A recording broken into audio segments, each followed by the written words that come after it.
La Terre est une planète magnifique, où la vie s'est installée il y a plusieurs millions d'années et s'est développée sous des formes multiples.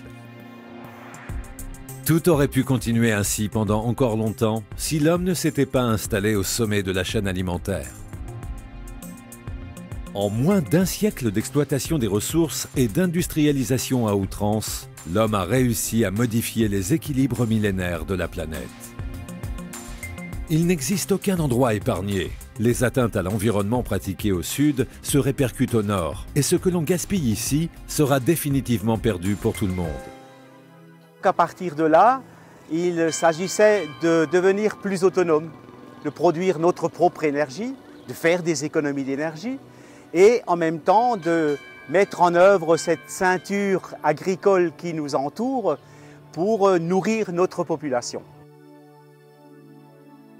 Cette idée simple et évidente de recherche d'autonomie s'inspire directement de la démarche de transition née en 2006 à Totnes, petite ville du sud de l'Angleterre.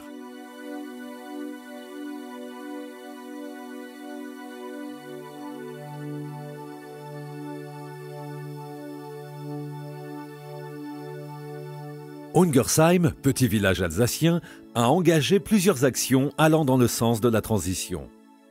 21 actions qui sont développées sur la base de l'autonomie intellectuelle pensée par nous-mêmes et l'autonomie énergétique ainsi que l'autonomie alimentaire.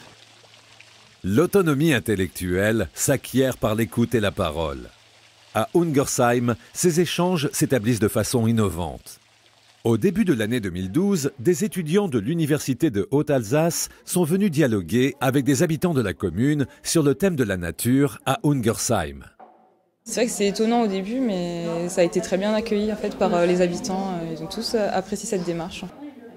Les gens peuvent avoir une démarche par rapport à l'environnement, par rapport à l'écologie qui leur paraît un peu banale, un peu normale, alors qu'en fait c'est des gestes qui sont déjà important dans le quotidien en fait.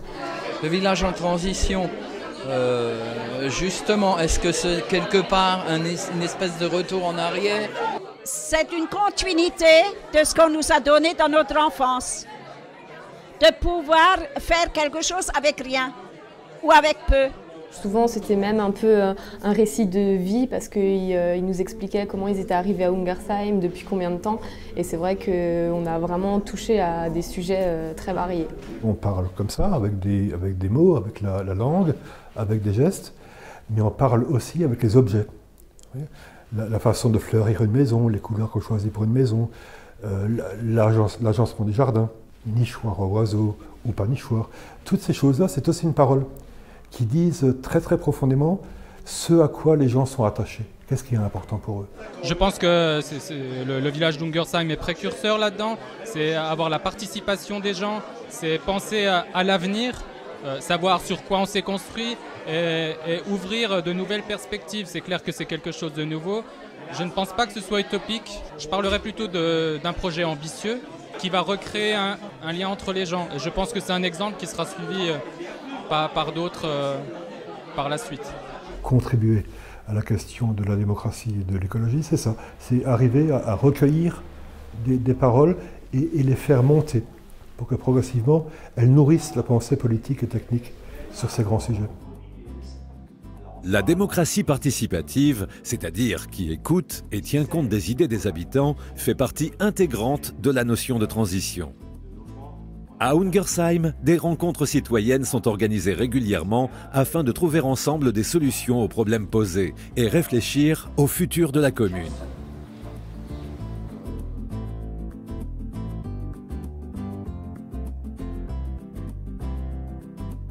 Qu'il s'agisse d'alimentation, de produits et d'équipements de la maison, nous avons tous le pouvoir de consommer de manière raisonnée et durable. Notre but, c'est de favoriser les ventes des producteurs du Sud dans le cadre du commerce équitable, en sachant que nous travaillons avec des producteurs d'Afrique, d'Asie, essentiellement d'Inde, du Vietnam et d'Indonésie. Le commerce équitable permet aux producteurs du tiers-monde de vivre décemment de leur travail et d'envoyer leurs enfants à l'école. faut savoir qu'un enfant de la naissance à 2 ans et demi va consommer 4000 à 6000 couches jetables, ce qui représente environ 1 tonne de déchets. Pour vous faire une idée, c'est 35 mètres cubes, ça remplit une chambre d'enfant du sol au plafond. Alors avec les couches lavables, il suffit d'avoir 15 à 20 changes pour arriver à tourner, à longer son bébé de la naissance jusqu'à la propreté. Et en plus, elles vont pouvoir être biodégradables en très grande partie, donc à leur fin de vie. La reconquête des goûts, la lutte contre le surpoids et ses répercussions sur la santé se pratique lors des goûters pris à l'école. Ainsi, Olivier Goutleben, arboriculteur, fournit les pommes pour l'opération Un fruit pour la récré. Les enfants des écoles peuvent déguster un fruit ou un légume local, de saison et bio.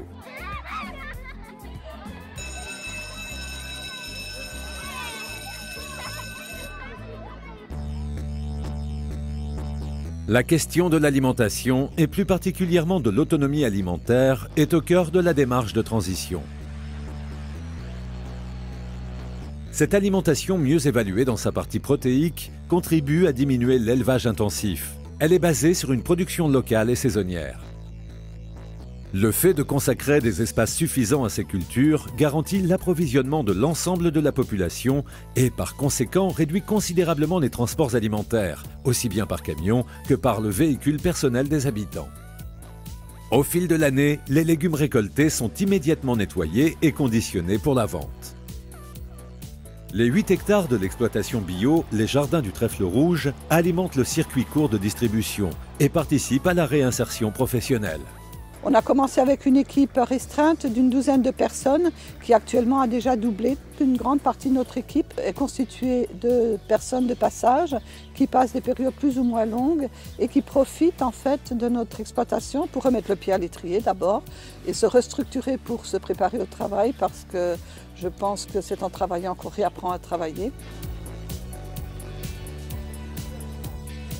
Le Trèfle Rouge ouvre régulièrement ses portes et propose à qui le veut d'acquérir de nombreux conseils pour cultiver à la maison ses propres légumes et fruits. Devant la maison, on va mettre un beau jardin avec plein de fleurs et tout ça.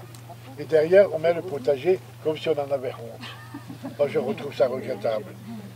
Essayez donc de mélanger les fleurs avec le reste. Qui c'est qui veut goûter ça?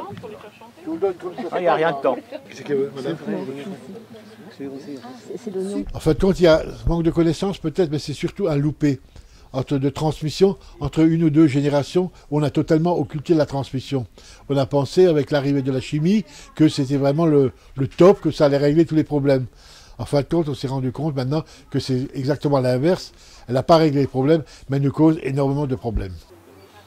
De mauvaises herbes, il n'en existe pas. Il existe des herbes auto-invitées, ou à la rigueur des herbes indésirables. Et je pense que le pissenlit, quand on démonte tout ce qu'on peut faire avec un pissenlit, ça va de la feuille, de la fleur, du bouton, de la racine, de la tige. Et bien donc on se rend compte que cette plante qui est aussi extraordinaire qu'une autre comme l'ortie, qui est la reine de notre région. Manger local et bio, cela peut être ludique et succulent. À Ungersheim, on fait passer le message.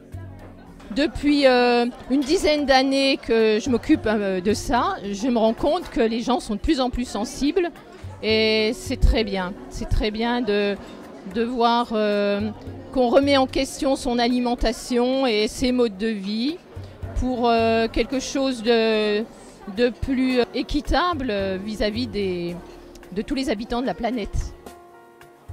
Cette découverte de saveurs souvent inconnues s'accompagne de cours de cuisine pour s'approprier les bienfaits de l'alimentation naturelle et comprendre la différence avec la nourriture industrielle. Il faut manger 20 pommes de culture intensive pour avoir les micronutriments d'une seule pomme naturelle. Il faut manger 26 pêches de culture intensive pour avoir la provitamine A d'une seule pêche de culture naturelle. Pas à pas, chaque recette est réalisée face à l'auditoire, qui ne se gêne pas pour poser toutes sortes de questions. La dégustation conclut la séance et donne l'envie et la possibilité à chacun de recréer chez lui ce qu'il vient d'apprendre. L'alimentation naturelle est prise très au sérieux à Ungersheim. Depuis l'année 2009, la cantine scolaire est 100% bio tous les jours de la semaine. La cuisine, elle est bio ici. En entrée, on avait mangé de la salade de carottes. Je trouve qu'ici, il y a plus de goût que dans les fruits et les légumes qu'on achète par exemple au supermarché. Le conseil municipal d'Ungersheim met en place une filière d'excellence, la graine à l'assiette. En créant une exploitation maraîchère suscitant l'émulation à la conversion bio chez les agriculteurs locaux, en construisant une cuisine pour la restauration scolaire, en lançant le projet d'une conserverie, d'une malterie, d'une épicerie gérée par une coopérative d'intérêt collectif, la filière procurera un travail non délocalisable à plus de 50 personnes. Lentement, mais sûrement, au rythme du pas de Richelieu, le cheval communal Ungersheim poursuit sa transition. Ancienne cité minière, Ungersheim prend à bras-le-corps l'avenir des 11 hectares de son ancien carreau minier pour le reconvertir en territoire des natures et des cultures. Celle-ci inclura la maison du même nom, l'exploitation maraîchère, un jardin verger-école, un plan et un cours d'eau, un promontoire et un sentier pédagogique. La ville soutient également le projet Domaine Nature, dont l'objectif est de dédier un espace de vie commun entre personnes handicapées et valides. Jean-Claude Mensch, le maire d'Ungersheim, nous a présenté plusieurs terrains et puis on est tombé sur un terrain qui s'appelle le Terril Alex et qui me paraissait suffisamment grand. Il faut un lieu d'habitation, un éco-hameau. Là, on vise en gros une vingtaine d'appartements. Après, il nous faut un lieu d'activité de plein air, d'activité de sport et nature, un centre équestre avec une base thérapeutique. À côté de ce site, on souhaiterait avoir une ferme pédagogique. On a un concept novateur, on a d'ailleurs eu le trophée de l'innovation sur ce concept-là. Ungersheim se prête très bien à la situation. On est tout près de l'écomusée d'Alsace. L'autonomie passe par la production locale d'énergie. C'est ici le cas avec la mise en place de panneaux solaires sur le toit de la piscine municipale. Dès qu'il y a du soleil, dès que la température des capteurs dépasse de 5 degrés, la température de l'eau du bassin, c'est-à-dire environ 33 degrés, on commence à injecter dans l'eau du bassin. Dès qu'on a satisfait les besoins de l'eau du bassin, on injecte dans l'eau chaude sanitaire. Ça évite de rejeter dans l'air à peu près 21 tonnes de CO2. Le village d'Ungersheim s'est également doté d'une chaufferie bois qui alimente 7 bâtiments situés immédiatement à proximité. En dehors des périodes de grand froid, cette chaufferie bois se substitue aux installations fonctionnant au gaz.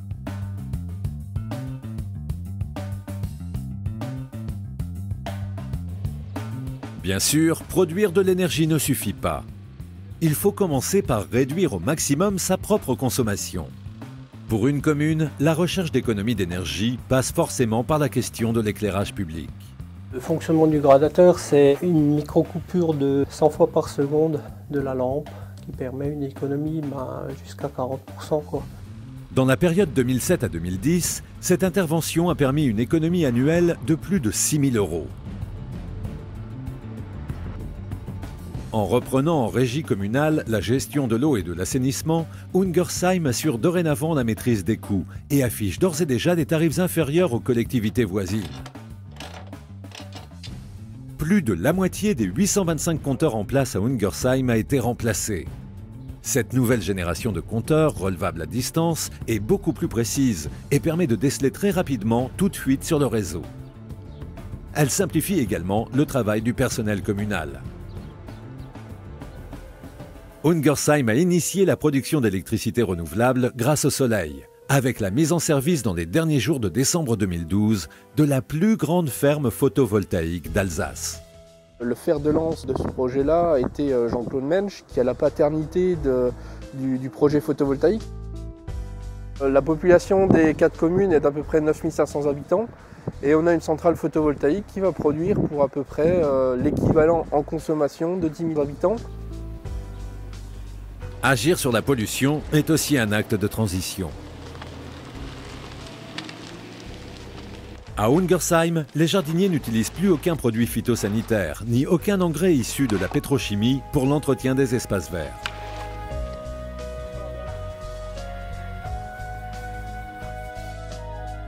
Il en est de même pour l'ensemble des produits de nettoyage. Les anciens produits chimiques ont tous été remplacés par une gamme certifiée écologique qui, cerise sur le gâteau, s'avère tout aussi efficace avec la toxicité en moins. Dans nos régions, la consommation d'énergie du secteur de l'habitat impacte considérablement le budget des ménages. Aussi, la municipalité monte un projet de construction calqué sur les 10 principes d'une planète à vivre. L'objectif principal tend vers un habitat zéro carbone par la réalisation d'un éco-hameau d'une dizaine de maisons passives. Le projet architectural vise à donner à chacun ce dont il a besoin de façon individuelle. C'est des différents foyers. Comme c'est un projet de vivre ensemble, donc c'est un projet collectif, bâtiment très basse consommation, mixité générationnelle, et puis aussi tout ce qui tourne autour de l'utilisation de ce bâtiment et de sa conception. L'aspect énergie, c'est seulement un volet. L'autre volet, c'est aussi le volet social. C'est-à-dire l'envie de partager quelque chose dans un monde très individualiste. Le 13 juillet 2013, c'est-à-dire la veille de la fête nationale, Ungersheim lançait sa monnaie locale, le radis. Le taux de change est très simple. Un radis vaut 1 €. Cette monnaie n'a cours que sur le territoire de la commune. Son objectif est de favoriser le commerce et les artisans du village.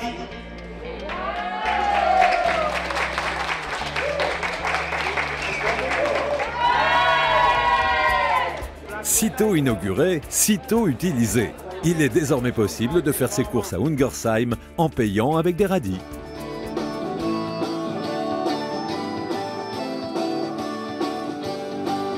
La transition va nous faire croire qu'on va quitter un monde pour entrer dans un autre et que demain il y aura un monde tout à fait différent. C'est pas vrai. Les choses se font progressivement et on est aujourd'hui dans une culture différente, voilà, qui est la nôtre aujourd'hui, simplement. La transition intrigue et attise la curiosité des médias, qui viennent nombreux voir ce qui se passe dans ce petit recoin d'Alsace. La transition, c'est la capacité que nous développons à réagir aux crises. La résilience. C'est inciter à agir ensemble pour une vie plus respectueuse de l'homme et de la nature. Notre engagement conduit vers le développement d'une économie locale moins dispendieuse et plus fraternelle, créatrice de richesses et d'emplois non délocalisables.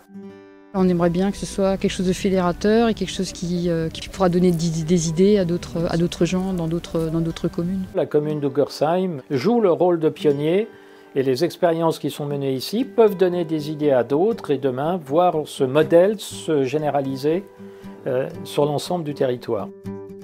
Les initiatives à la fois simples et durables, qui sont synonymes de modes de vie plus reliés et plus enrichissants, sont aisément reproductibles sur d'autres territoires.